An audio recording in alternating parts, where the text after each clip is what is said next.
Yesus, segala pujian bagimu.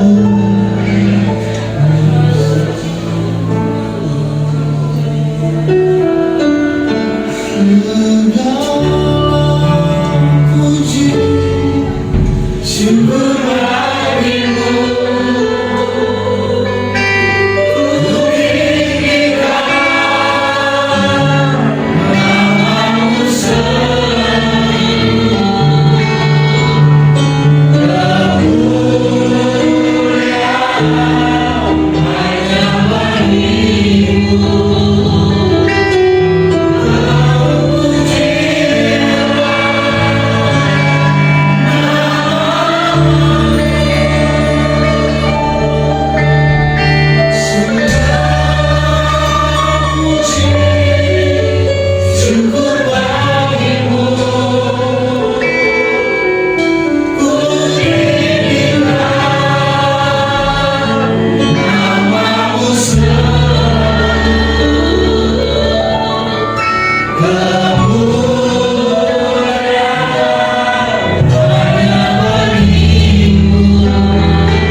Dialah Bapa yang kekal dan Dialah yang berkuasa selamanya buat kita.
terasa berat.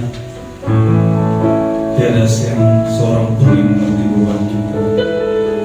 Hanya Tuhan Yesus yang mengerti beban kita. Karena Dialah Allah dari segalanya.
Untuk kami Tuhan duduk diam mendengarkan kebenaran firman-Mu. Biarkan Tuhan Roh-Mu bekerja di atas kami ya Bapa, sehingga benih-benih firman Tuhan dapat tumbuh, berakar dan berbuah-buah dalam kehidupan kami. Kami sambut Tuhan kebenaran firman-Mu hanya di dalam nama Tuhan Yesus Kristus. Setiap kita yang siap untuk mendengarkan firman Tuhan, kita katakan amin. Silakan duduk.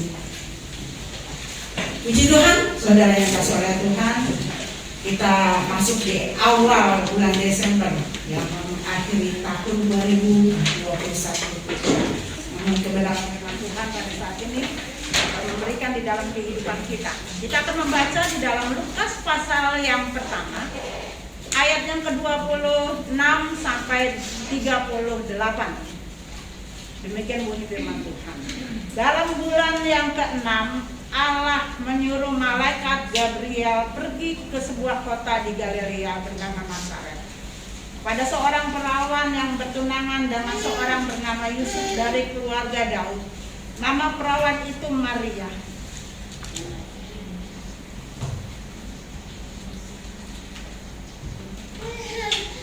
Ketika malaikat itu masuk ke rumah Maria, ia berkata, "Salam, hai engkau yang dikaruniai Tuhan menyertai engkau." Maria terkejut mendengar perkataan itu, lalu bertanya di dalam hatinya, apakah arti salam ini? Karena malaikat itu kepadanya, kata malaikat itu kepadanya, "Jangan takut, Maria, sebab engkau beroleh kasih karunia di hadapan Allah. Sesungguhnya engkau akan mengandung dan akan melahirkan seorang anak laki-laki, dan hendaklah engkau menamai dia Yesus. Ia akan menjadi besar dan akan disebut Anak Allah yang Maha Tinggi. Dan Tuhan Allah akan mengaruniakan kepadanya tahta Daud bapa leluhurnya. Dan ia akan menjadi raja atas kaum keturunan Yakub sampai selama-lamanya. Dan kerajaannya tidak akan berkesudahan." Kata Maria kepada malaikat itu, "Bagaimana hal itu mungkin terjadi? Karena aku belum bersuami."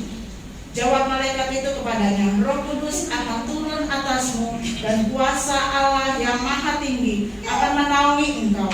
Sebab itu anak yang akan kau lahirkan itu akan disebut kudus, Anak Allah. Dan sesungguhnya Elisabet, sanakmu itu, ia pun pada hari tuanya akan, dan inilah bulan yang ke-6 bagi dia yang disebut mandul itu."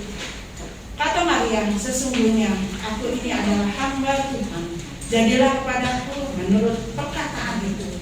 Lalu malaikat itu meninggalkan dia. Amin untuk kebenaran firman Tuhan. Berita adalah salah satu produk jurnalistik ya, yang mudah kita temui ya di berbagai media, baik online atau cetak maupun televisi ya. Berita merupakan satu laporan atau kejadian yang atau peristiwa yang sedang dan telah terjadi secara aktual. Berdasarkan fakta, jika berita yang disampaikan itu tidak sesuai dengan fakta, maka berita itu akan disebut tidak benar atau hoax. Berita tentang kelahiran Yesus bukan hoax. Apa yang disampaikan oleh Nabi Yesaya di dalam Yesaya 9 ayat yang ke-5, di situ dikatakan, ya saya akan bacakan Yesaya 9 ayat yang ke-5, "Sebab seorang anak telah lahir untuk kita, seorang putra telah diberikan untuk kita. Lambang pemerintahan ada di atas bahunya, dan namanya disebut Orang Penasihat Ajaib, Allah yang perkasa, Bapa yang kekal, Raja Damai." Mika juga memberitahukan di dalam kehidupan kita ya, di dalam kitab Mika. Dalam kitab Mika pasal yang ke-5 ayat yang pertama, "Tetapi engkau, hai Betlehem Efratah, hai yang terkecil di antara kaum Yehuda, daripadamu akan bangkit bagiku seorang yang akan memerintah Israel, yang permulaannya sudah sejak purbakala, sejak dahulu kala." Saudara yang dikasih oleh Tuhan, walau berita ini disampaikan oleh Allah pada puluhan tahun atau jauh sebelum Yesus dilahirkan, saudara yang dikasih oleh Tuhan, namun berita ini bukan merupakan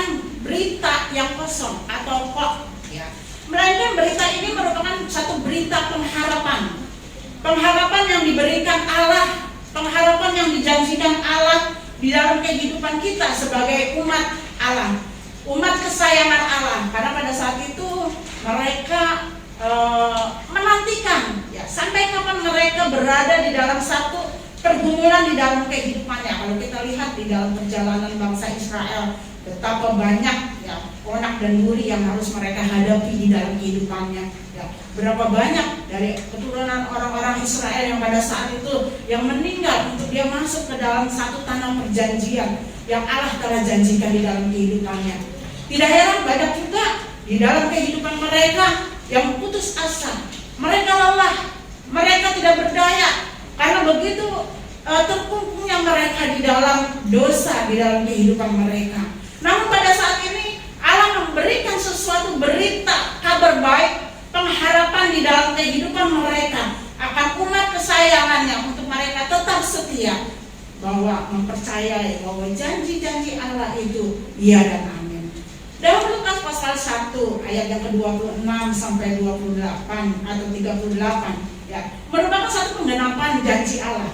Ya. Kalau kita baca tadi dari ayat yang ke-26 sampai ke-38 itu merupakan satu penggenapan janji Allah. Apa yang disampaikan oleh Yesaya, apa yang disampaikan oleh Mika itu dinyatakan oleh Allah melalui malaikat Gabriel. Allah mengutus malaikat Gabriel datang ke kota Galilea yang bernama Nazaret menjumpai Maria tunangan Yusuf, menyampaikan berita kabar baik, berita tentang keselamatan, berita tentang kebebasan, berita tentang satu sukacita di dalam kehidupan mereka agar dunia ini ya, tidak hanya orang-orang yang percaya kepada Kristus, tetapi dunia ini orang-orang yang tidak percaya kepada Kristus pun mendapatkan sesuatu keselamatan. Ya. Keselamatan itu tidak hanya diberikan di dalam kehidupan kita sebagai orang-orang atau pengikut-pengikut Kristus, tetapi keselamatan itu diberikan pada semua, seluruh dunia ini, ya, agar setiap orang yang mau menerimanya, berita Natal itu atau berita keselamatan itu mendapatkan satu keselamatan di dalam kehidupannya. Awalnya Maria dikatakan terkejut dengan berita yang disampaikan oleh malaikat Gabriel. Menurut Maria bagaimana hal itu bisa terjadi? Ya, karena pada saat itu status Maria dengan Yusuf itu masih bertunangan.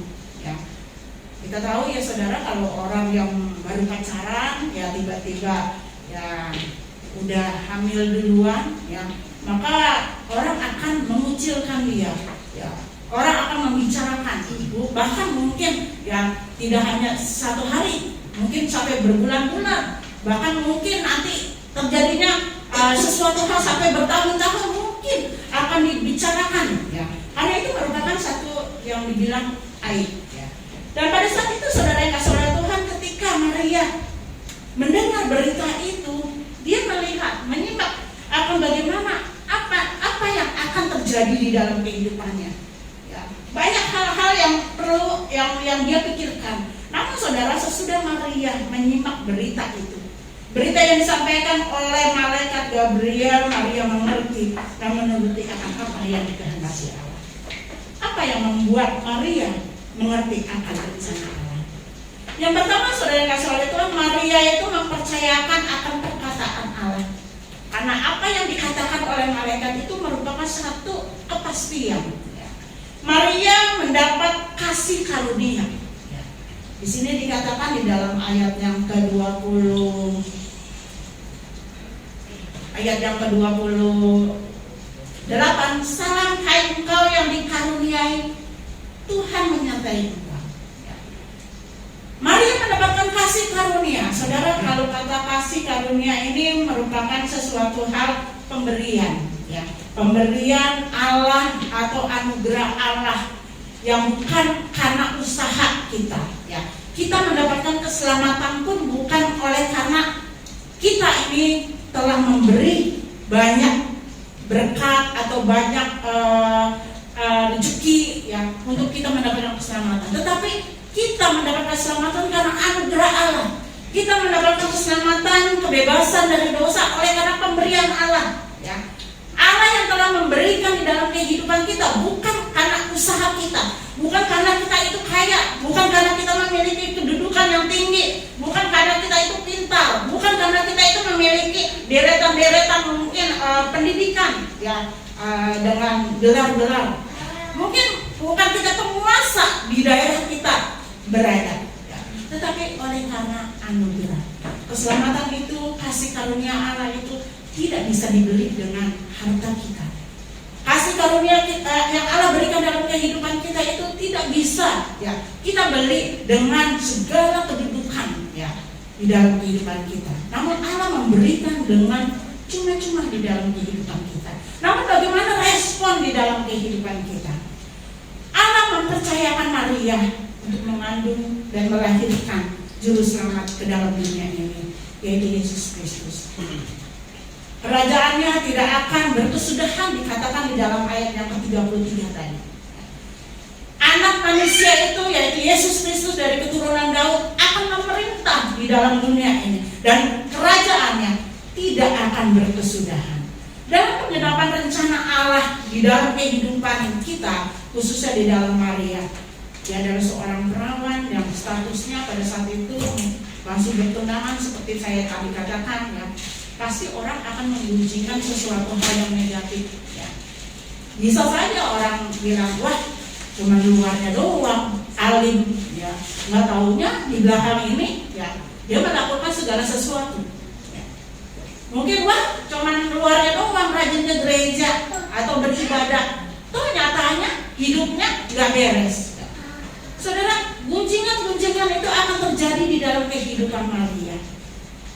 Belum lagi ketika mungkin tunangannya Yusuf mengetahuinya. Kalau di dalam Matius 1 ayat yang ke-19 dikatakan Yusuf akan atau secara diam-diam akan menceraikan Maria. Suatu beban mental yang luar biasa di dalam kehidupan Maria pada saat itu. Suatu pergumulan yang luar biasa akan apa yang akan dia hadapi. Kebiasaan bagi orang Yahudi, saudara, kalau mereka, dan itu merupakan suatu hukum, sekiranya ada seorang wanita yang hamil di luar nikah dan dia melakukan perzinahan, apa yang akan mereka alami? Mereka akan dirajam dengan batu. Ya, saudara pernah dengarkan kebenaran firman Tuhan, seorang yang berzina, seorang perempuan berzina, pada saat itu mereka sudah akan melempari, ya, batu kepada dia. Mereka akan dihukum mati, ya, dengan rajam batu itu. Saudara-saudara, itu semua akan sudah terbayang di dalam dirinya, di dalam diri Maria. Tetapi saudara, satu hal yang Maria katakan, siapakah aku ini? Saudara, ini merupakan sesuatu hal yang Allah ingin nyatakan di dalam kehidupan kita. Kalau Allah berjanji di dalam kehidupan kita, kalau Allah ingin memperalat atau Allah ingin membuat satu rencana yang indah di dalam kehidupan kita, pastinya Allah akan ada satu hal yang akan memberikan kekuatan di dalam kehidupan kita. Terbukti saudara, kalau di dalam ayat yang ke-30 itu, jangan takut, kata malaikat itu. Di saat Allah memberikan satu rencana yang indah, yang penuh dengan resiko yang akan dihadapi oleh Maria, Allah memberikan satu pengharapan, Allah memberikan sesuatu kekuatan, Allah memberikan sesuatu jaminan di dalam kehidupannya, yaitu khususnya buat Maria pada saat itu dikatakan jangan takut. Kata jangan takut ini menunjukkan bagaimana Allah akan memelihara di dalam kehidupan Maria. Walaupun mungkin dia akan mengalami satu tantangan, cibiran, akan mengalami satu mungkin diputuskan oleh tunangannya.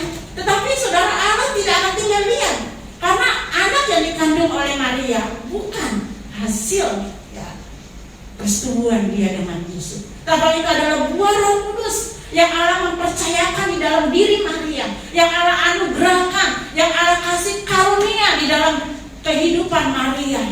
Di samping hal yang lain, di samping dia mengalami tantangan demi tantangan, tetapi satu hal yang Maria yakini, dia mempercayai perkataan Tuhan. Karena apa? Dia menjadi orang-orang yang terpilih di antara wanita-wanita yang lain. Apakah karena Maria suci? Apakah karena Maria itu boleh dikatakan benar di hadapan Tuhan? Tentunya sebagai manusia, tidak ada manusia Benar. Dia masih punya kekurangan. Tetapi anugerah itu diberikan kepada Maria pada saat Maria mau meresponi akan kasih karunia Allah itu di dalam kehidupannya. Pada saat itulah Allah memberikan satu janji di dalam kehidupannya, jangan takut, aku akan menyertai engkau. Sehingga saudara-saudara Maria pada saat itu memberikan sesuatu kenyataan di dalam hidupnya. Dialah Allah yang akan setia melakukan di dalam kehidupan kita. Bagaimana dengan hidup kita? Kita juga mendapatkan kasih karunia Allah yang luar biasa dalam hidup kita. Kalau kita terpilih untuk menjadi anak-anak Tuhan. Karena Tuhan katakan dalam Yohanes pasal yang ke-14 ayat yang ke-16, bukan kamu yang memilih aku, tetapi akulah yang memilih kamu. Jadi kita ini menjadi anak-anak Tuhan bukan oleh karena kita yang memilih dia, tetapi karena Tuhan memilih kita. Berbahagialah kita kalau kita menjadi satu bagian pilihan Allah di dalam kehidupan kita. Bagaimana dalam hidup kita? Kita sebagai anak-anak Tuhan yang telah dipilih Allah, apa respon kita? Apa yang harus kita lakukan? Maukah kita berkorban seperti Maria? Maukah kita itu mengatakan, Tuhan ini aku, siapa aku di hadapanmu Tuhan? Sehingga Kau memilih di dalam kehidupan kita. Apakah di dalam hidup kita leha-leha saja? Kita tidak mau berjuang untuk kita mempertahankan pilihan Allah di dalam kehidupan kita? Ataukah kita menjadi anak-anak Tuhan yang biasa-biasa aja? Udahlah, Tuhan Yesus saja gak berubah, saya pun gak berubah ya. Udahlah, Tuhan Yesus saja ya penuh kasih, saya juga penuh kasih dalam arti tanda petik ya, kasih dalam kehidupannya tidak berkenan di hadapan Allah. Nah, saudara yang dikasih oleh Tuhan, kalau Maria pada waktu dia mendengar berita ketika Allah akan memakai di dalam kehidupannya, Maria mau berkorban ya. Mau berkorban walaupun mungkin cibiran apapun yang akan terjadi di dalam kehidupannya, tapi dia mempercayakan akan janji Tuhan, mempercayakan akan rencana Allah di dalam kehidupannya. Karena apa yang Allah rencanakan itu indah pada waktunya. Yang kedua, Maria memiliki satu ketaatan yang nyata. Pada akhir perikop yang kita baca pada ayat yang Lukas 1 ayat ke-38, di situ dikatakan, sesungguhnya aku ini hamba Tuhan, jadilah padaku menurut perkataan itu. Saudara-saudara Tuhan, ungkapan ini sebagai satu ungkapan yang bagaimana Maria itu penuh dengan kerendahan hati. Dia tidak menjadi orang yang sombong di antara wanita-wanita lain ketika Allah memilih dia. Dia tidak menjadi orang yang tinggi hati, tetapi dia katakan, sesungguhnya aku ini hamba Tuhan. Saudara, seorang hamba Tuhan adalah seorang yang memiliki hati yang lembut, seorang yang memiliki hati yang rendah hati, seorang yang memiliki satu hati yang tulus ya, sebagaimana Yesus tulus. Kalau Yesus mau egois, saudara ya, tentunya Yesus nggak akan mau masuk ke dalam dunia ini, dilahirkan masuk atau ada di dalam dunia ini. Karena apa? Coba kita bayangin, dari kelahiran Yesus sampai Yesus mati di kayu salib, apakah lebih banyak mana dia mengalami kesenangan, apa lebih banyak dia mengalami kesengsaraan? Kalau kita baca saudara dari Injil ya, dia lebih banyak mengalami kesengsaraan. Dia tidak dipercayakan oleh orang-orang Farisi, ahli Taurat, orang-orang Saduki, ya, imam-imam. Dia adalah sebagai raja di atas segala raja. Allah, putra Allah. Di dalam pelayanannya saudara-saudara dia katakan sampai untuk meletakkan kepalanya saja dia tidak ada atau tidak bisa. Saudara-saudara, belum lagi banyak orang yang akan membunuh dia. Sampai akhir hidupnya, sampai akhir keselamatan yang akan kita terima pun, dia harus mati di kayu salib.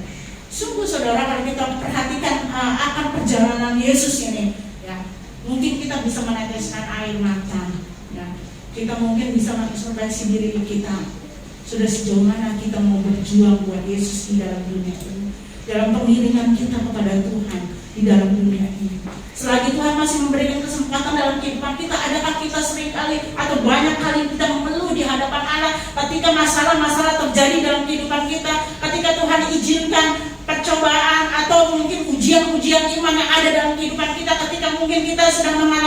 satu jalan buntu di dalam kehidupan kita? Adakah kita lebih banyak bersungut-sungut? Ataukah kita lebih banyak mengucap syukur di hadapan Allah? Kita mau introspeksi diri kita. Kita mau introspeksi akan diri kita.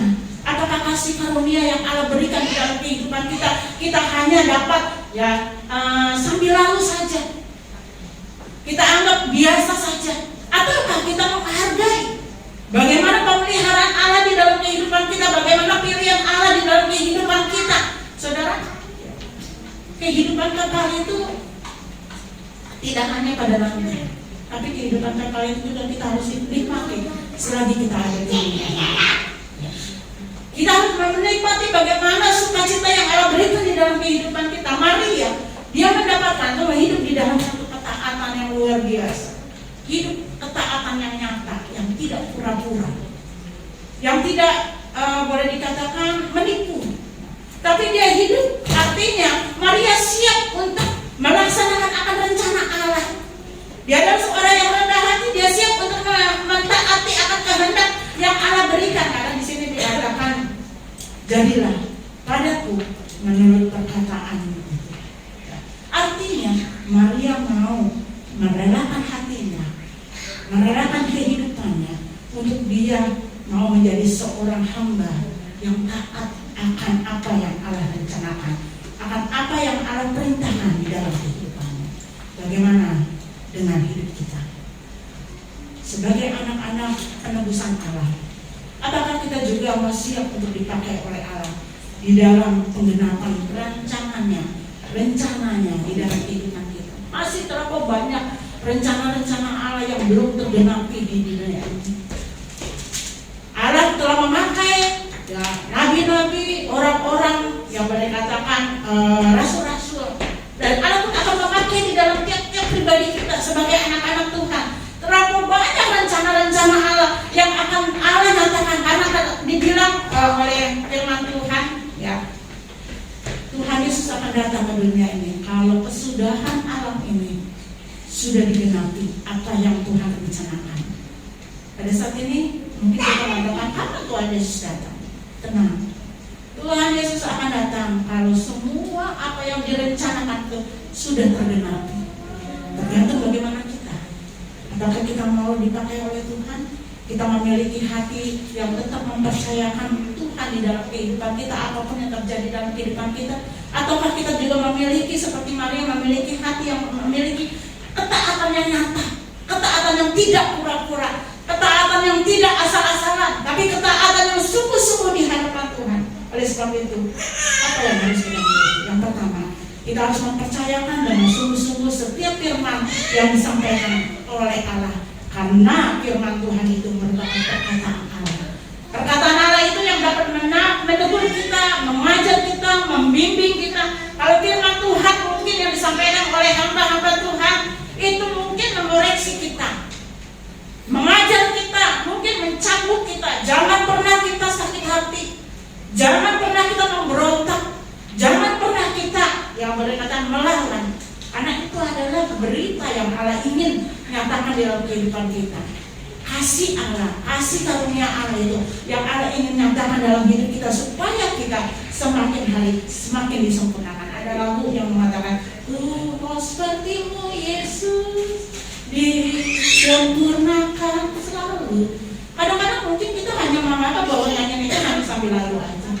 Tetapi kalau kita mau renungkan dalam kehidupan kita, adakah kita benar-benar mau disempurnakan? Saudara, orang-orang yang disempurnakan adalah orang-orang yang mau hidup di dalam perjuangan iman di dalam hidupnya. Yang kedua adalah mau berjuang untuk bersedia berkorban untuk kemuliaan nama Allah. Ya. Di dalam dunia ini, saudara, kita juga harus berjuang.